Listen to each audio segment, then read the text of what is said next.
Republican Senator John Barrasso of Wyoming. And Senator, give us the timeline. The House has passed the bill for Congress to review Iran's nuclear deal. What happens next? When can we know for sure that, in fact, Congress will stop any wrong deal from moving forward?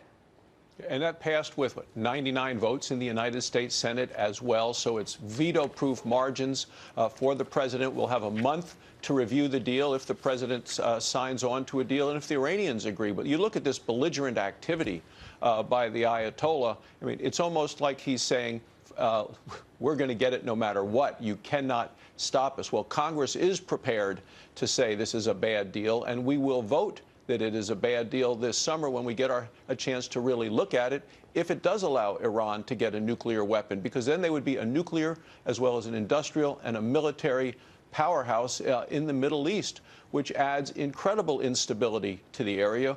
We know, and I was in Saudi Arabia earlier this year, they are going to want nuclear weapons. There is going to be a nuclear arms race in the Middle East if Iran gets a nuclear weapon, and you're going to see it in Egypt, in Turkey, in the Emirates. All of those people will want that. So Congress will have a say this summer when we get a look at the specific deals if the president agrees to a deal.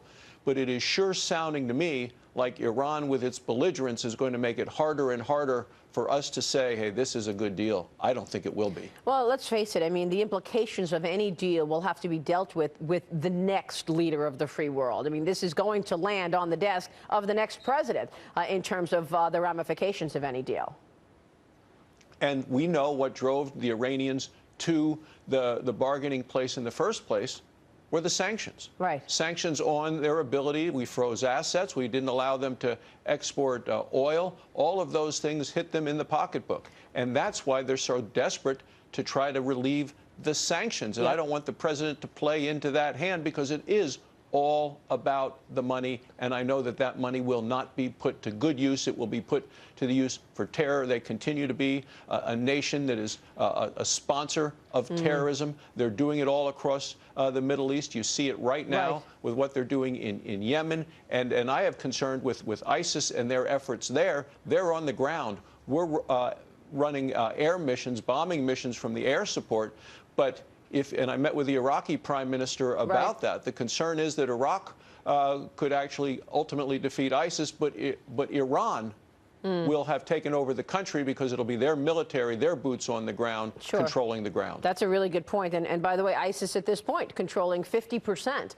of Iraq, of Syria rather, 50% of Syria at this point. ISIS is controlling. Let me move on to the trade bills on the table right now, Senator, because when you talk to business leaders, they feel that these trade deals are going to really move the needle in terms of business and the economy for American companies. What's your take, and why the holdup?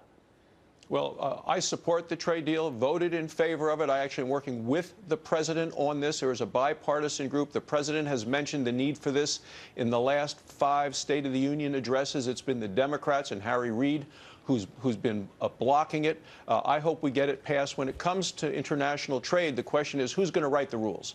The United States or China? And my vote is the United States. Right. Senator, good to have you on the program today. Thanks so much.